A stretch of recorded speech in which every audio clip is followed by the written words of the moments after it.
शांताकारं भुजगशयनं पद्मनाभं सुरेशं विश्वाधारं गगनसदृशं मेघवर्णं शुभांगं लक्ष्मीकान्तं कमलनयनं योगभिर्ध्यानगम्यं वंदे विष्णुं भवभयहरं सर्वलोकैकनाथं वसुदेवसुतं देवं कंसचारूरमर्दनं देवकी परमानंदम कृष्णं वंदे सकतगुरुं कृष्णाय वासुदेवाय हरे परमात्मने प्रणतक्लेशनाशाय गोविंदाय नमो नमः गोविंदाय नमः। हम सभी गीता ज्ञान के प्रेमी और जिज्ञासु जन भगवत गीता पर चर्चा के निमित्त हमारी उपस्थिति है और श्री भगवान भी हमारे साथ विराजमान है। उनकी कृपा और दया हम पर नित्य बरसती है और तभी यह जो सत्र है ये संचालित हो पाता है। बिना उनकी कृपा और दया के ये सत्र संचालित हो पाना संभव नहीं है। तो हम सब उनकी कृपा और दया की ही शरण में जीते हैं और भगवान श्री गोविंद की वाणी की चर्चा करते हैं। तो हम सभी अध्याय संख्या 8 के श्लोक संख्या 14 पर विचार कर रहे हैं, जो विशिष्ट श्लोक है। अनन्य चेता सततम यो माम स्मरति तस्या तस्याहं सुलभा पार्थ नित्युक्तस्य योगिना। हे अर्जुन, जो कोई साधक मेरे में अनिचित्त हो जाए और निरंतर नित्य मेरा चिंतन करे, ऐसे नित्युक्त साधक के लिए मैं सुलभ हूँ, अर्थात सहज उसे प्राप्त हो जाता हूँ। ये बात श्री भगवान ने कही। तो भगवान के भावों में कितनी सहजता है। वैसे तो श्री भगवान दुर्लभ हैं, इस श्लोक में सुलभ है। सुलभता कितनी अधिक है। अब 2-3 बातें कह दी उन्होंने, ऐसा कर लो भाई तो हम आपको मिल जाएंगे। सुलभ है ये बात है। जैसे कोई व्यक्ति किसी व्यक्ति से मिलने के लिए जाए और वो व्यक्ति सहजता पूर्वक आपको मिल जाए, उससे वार्ता हो जाए, उससे बैठक हो जाए और उसके बारे में आपका विचार विमर्श हो जाए, उसमें कोई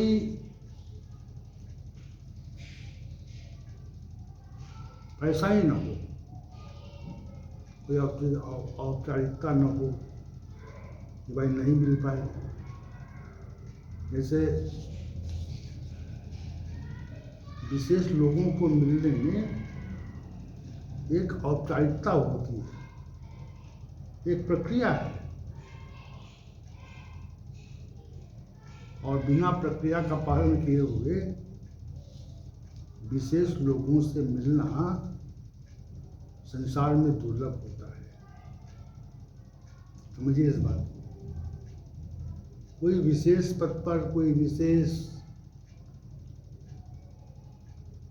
संवैधानिक दायित्व संभाल रहा हो, किसी बड़े संगठन का कर्ता धर्ता हो, आध्यात्मिक कोई व्यक्ति हो और जो प्रतिष्ठित हो, ख्याति लब्ध हो, तो उससे मिलना बड़ा कठिन होता है। सहजता नहीं। उसके पास समय नहीं, अवसर नहीं है, अवसर नहीं है कि वो मिले आपसे। अब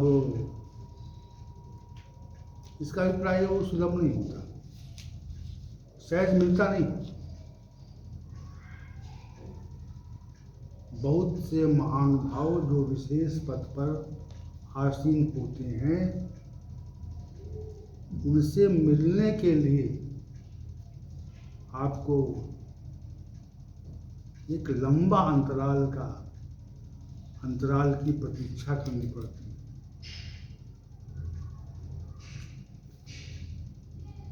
फिर भी उनसे भेंट नहीं होती। संसार में देखिए आप, और बहुत प्रयास करने पर भी वो नहीं मिलते। या आप किसी से मिलना चाहें, संवैधानिक पद पर बैठे हुए किसी विशिष्ट महानुभावों से मिलना चाहें तो कितनी औपचारिकताएं हैं, आपको समय नहीं देंगे, वो मिले ही नहीं।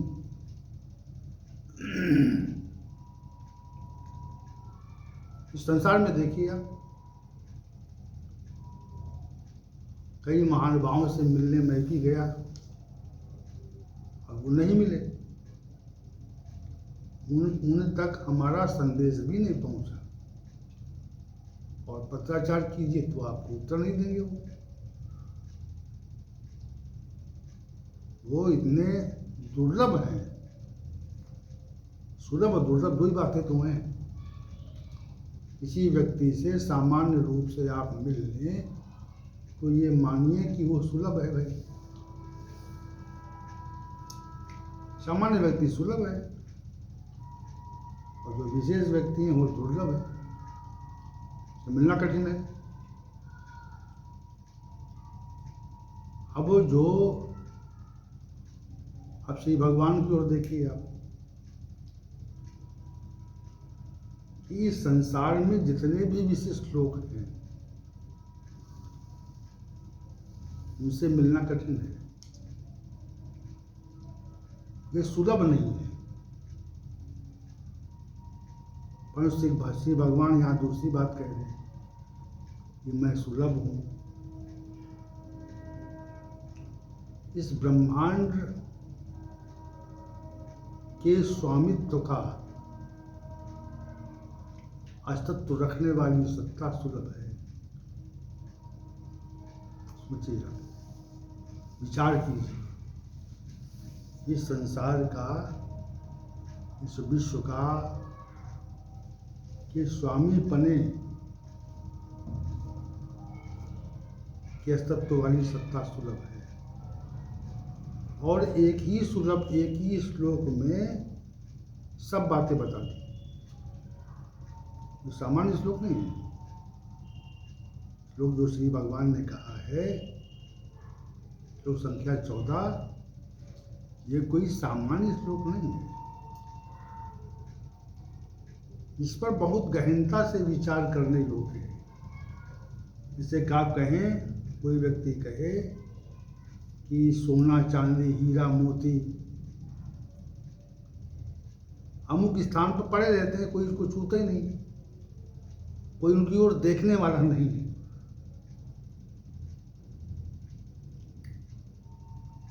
तो आपको विश्वास नहीं होगा ना।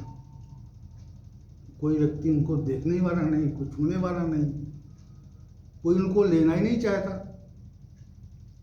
कोई कहे कि उस स्थान पे आप जाइए तो वहाँ पर बड़ी मात्रा में सोना पड़ा है, चांदी पड़ा है, चांदी पड़ी हुई है और आभूषण पड़े हुए हैं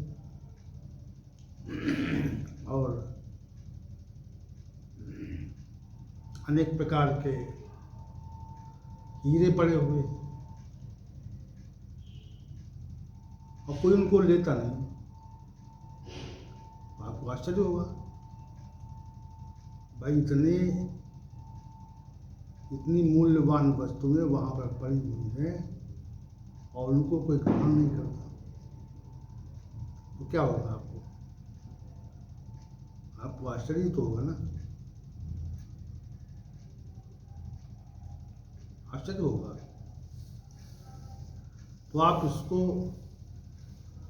उसकी बात को सहजता से नहीं मानेंगे, क्योंकि जो कह रहा है वो ठीक नहीं कह रहा, इसके कथन में सत्यता नहीं है। क्यों नहीं है? क्योंकि ऐसा सामान्य रूप से नहीं देखा जाता। जैसे आपसे कोई कहे कि भगवान वहां मिल जाते हैं, जाओ, सहजता से मिल जाएंगे आपको, तो आप ये बात नहीं मानोगे, कहोगे झूठ बोल रहा है। भगवान तो सहजता से प्राप्त नहीं है, उनकी प्राप्ति कोई सहज नहीं, असहज प्राप्ति है। अनेक तपस्वी, मुनि, ऋषि, साधक जन तपस्या करते रहते और फिर भी वो मिलते नहीं। कहाँ मिलते? दुर्लभ है।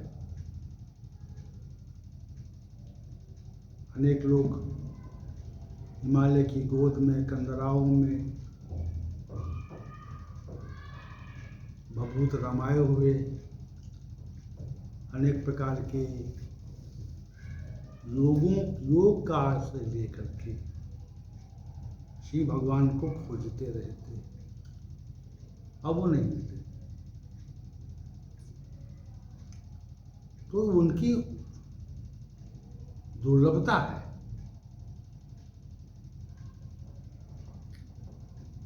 नाहम प्रकाशा सर्वस्य योग माया समावृता। योग माया से बहुत अच्छी प्रकार आवृत मैं किसी के प्रत्यक्ष नहीं होता। श्री भगवान किसी को दिखाई नहीं पड़ते। तो यहाँ पर भी माया का जाल है। यही हुआ ना, वो तो सर्वत्र है, ऐसा कोई स्थान नहीं जहाँ पे नहीं है वो, लेकिन वो सर्वत्र होते हुए भी आपको प्रतीत नहीं होते। इसका अभिप्राय ये है कि वो योग माया से भली प्रकार ढके हुए हैं, आवृत हैं, समावृता। यही बात, इसका अर्थ यही है ना, इस श्लोक का ही अर्थ है। भाई कोई चीज अच्छी प्रकार ढक दी जाए कुछ वस्तुओं से, कुछ पर्दों से, तो कहाँ दिखाई पड़ेगी आपको? आपको नहीं दिखाई पड़ेगी, आपको वो प्रतीत नहीं होगी। वो जो पर्दा है वो तो दिखाई पड़ता है। संसार में कोई वस्तु जब ढकी जाती है तो पर्दा प्रतीत होता है, जिससे ढकी गई है, जिसकी जो कोई आवरण है, तो आवरण प्रतीत होता है ना, ये वस्तु उससे ढकी गई है। लेकिन विशेष बात यह है कि भगवान योग माया से अच्छी प्रकार आवृत हैं, लेकिन जिस आवरण में योग माया ने श्री भगवान को ढका हुआ है वो प्रतीत नहीं होता। सिर्फ बात है, वो आवरण, माया का जो आवरण है वो प्रतीत नहीं होता। नाहम प्रकाशा सर्वस्य, सबके में प्रत्यक्ष नहीं होता।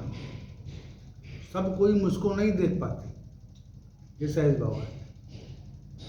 सब लोग मुझको देख नहीं सकते। क्यों नहीं देख सकते? कहाँ बताया? योग माया समावृता,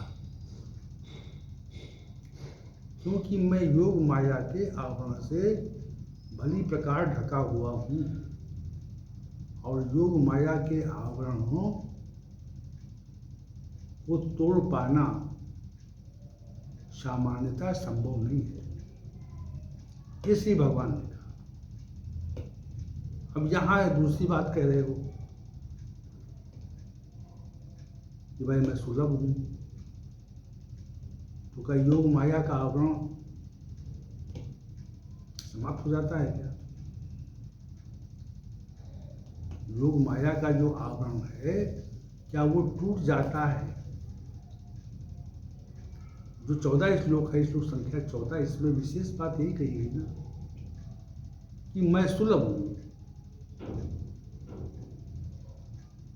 तो सुलभ हूं इसका मतलब है, इसका अर्थ ये है कि वो दुर्लभ नहीं है।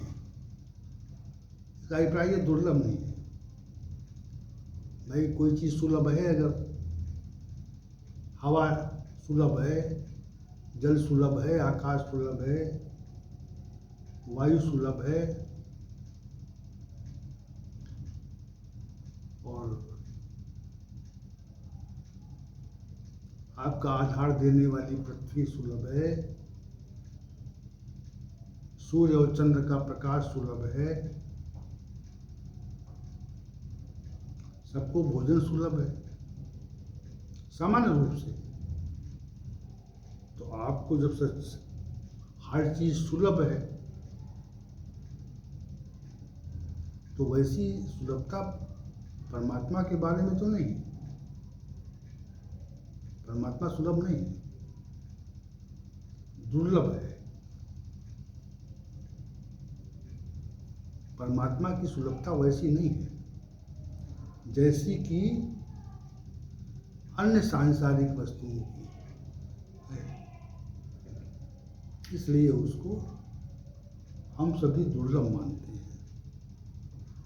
तमाम प्रकार के ग्रंथ, अनेक प्रकार के मनुष्यों के विचार, उनका अनुभव, उनके सूत्र,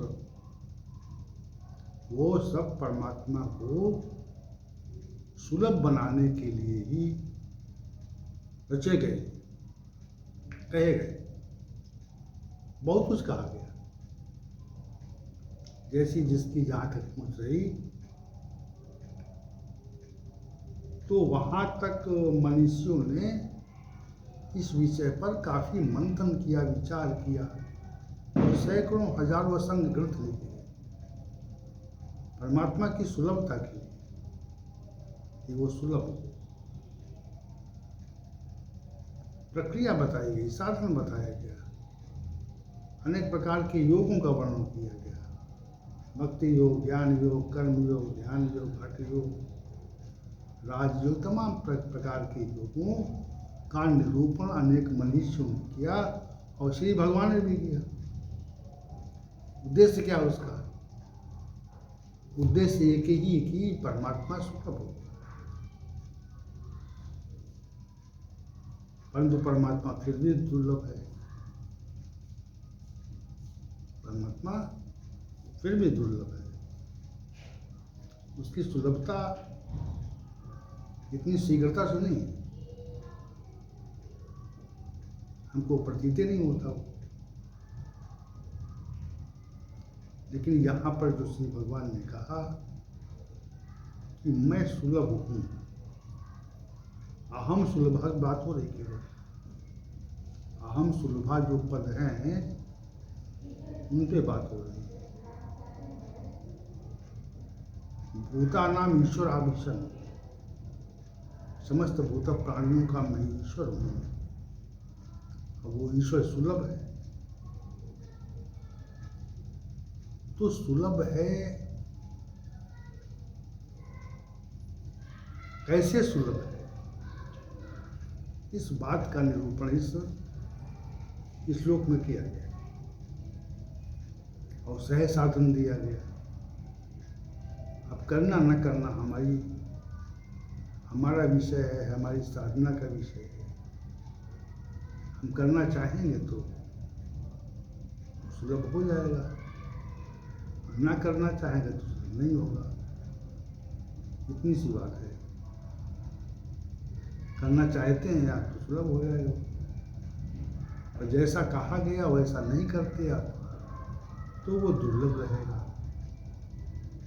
तो सुलभता की बात को कह करके श्री भगवान ने इस श्लोक को बहुत महत्वपूर्ण बना दिया, इसका महत्व बढ़ा दिया। अगर ये न कहते मैं सुलभ हूं तो इसका महत्व नहीं बढ़ता। वैसे तो अनेक प्रकार की प्रक्रियाओं का उल्लेख श्री भगवान ने अनेक प्रकरणों में किया, लेकिन यहाँ विशेष बात कही कि मैं सुलभ हूँ। जैसे हम लोग ये मानकर चलते हैं कि प्रत्येक दिन जब भगवत गीता पर व्याख्या होती तो श्री भगवान यहाँ पर उपस्थित हो जाते हैं। भले ही प्रतीत नहीं होते, प्रत्यक्ष नहीं होते, लेकिन सुलभ तो हैं। श्री भगवान यहाँ पर सुलभ है। सुलभ क्यों है? क्योंकि उनके बारे में चर्चा होती है। जैसे किसी व्यक्ति ने जो कुछ कहा, किसी सिद्धांत की स्थापना की, तो सिद्धांत की जब स्थापना कोई व्यक्ति कर देता है तो वो चाहता है कि हमारे सिद्धांत का प्रचार प्रसार हो, सिद्धांत का प्रचार प्रसार हो, और हमारा सिद्धांत जो है वो दृढ़ बने, लोग उसको जाने। तो भगवत गीता जो है वो श्री भगवान का सिद्धांत है, उनका सैद्धांतिक स्वरूप है और सत्य का पर्याय है। इसमें असत्य कुछ नहीं है। जैसे इसी मिष्ठान में जो मिठाई होती है, मीठापन होता है, सर्वत्र होता है। मिष्ठान में मीठापन जो होता है वो सर्वत्र होता है। जहाँ से मिठाई खाएंगे आप तो आपको उसकी मिठास का अनुभव होगा। तो वैसे भगवत गीता है, जहाँ से अध्ययन करेंगे आप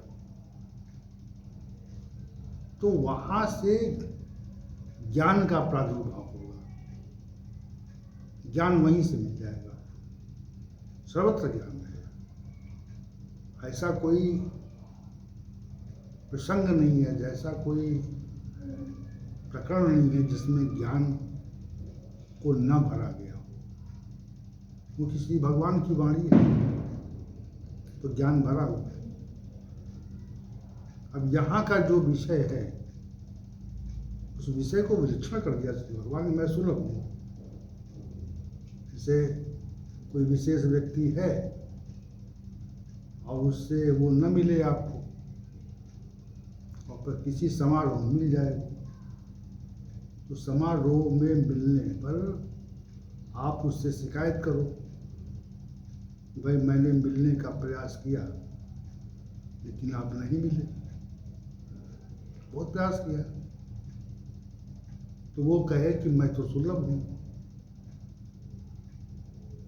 तो आप उसकी ये बात नहीं मानोगे, उसके इस तथ्य को अस्वीकार कर दोगे।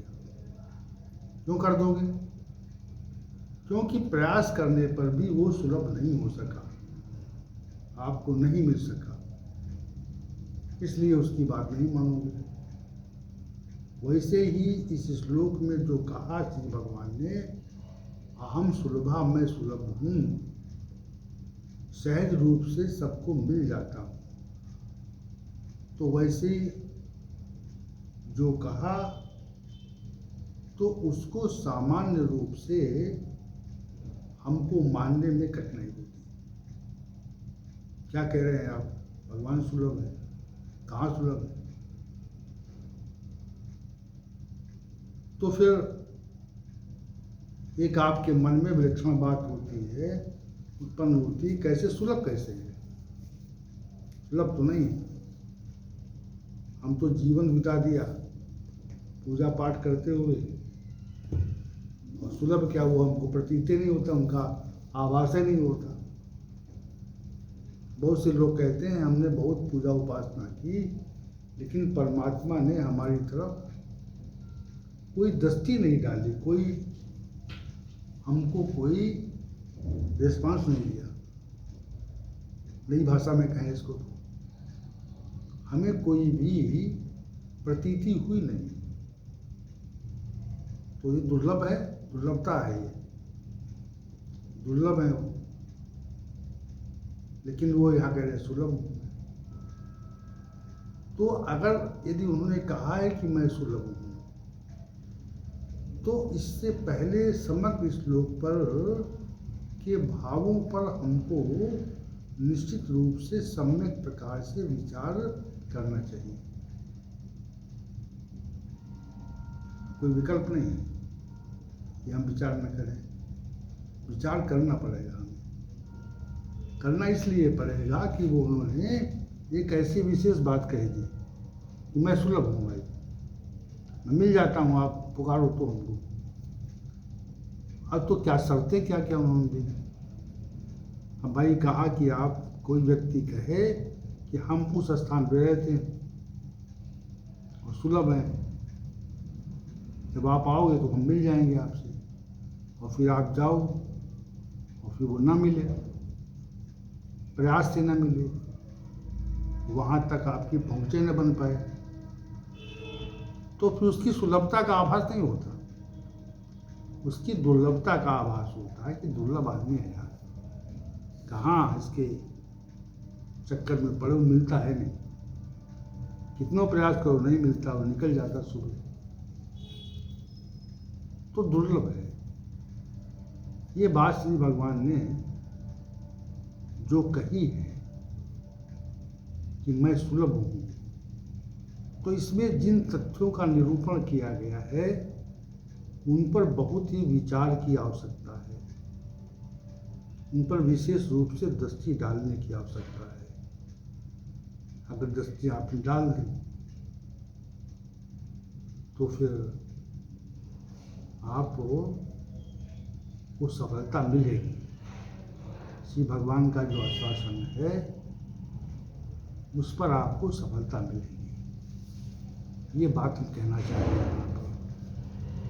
श्री भगवान सुलभ है, आप सुलभ हैं, तो उसके लिए जिन जिन बातों को कहा गया, जिन जिन तथ्यों को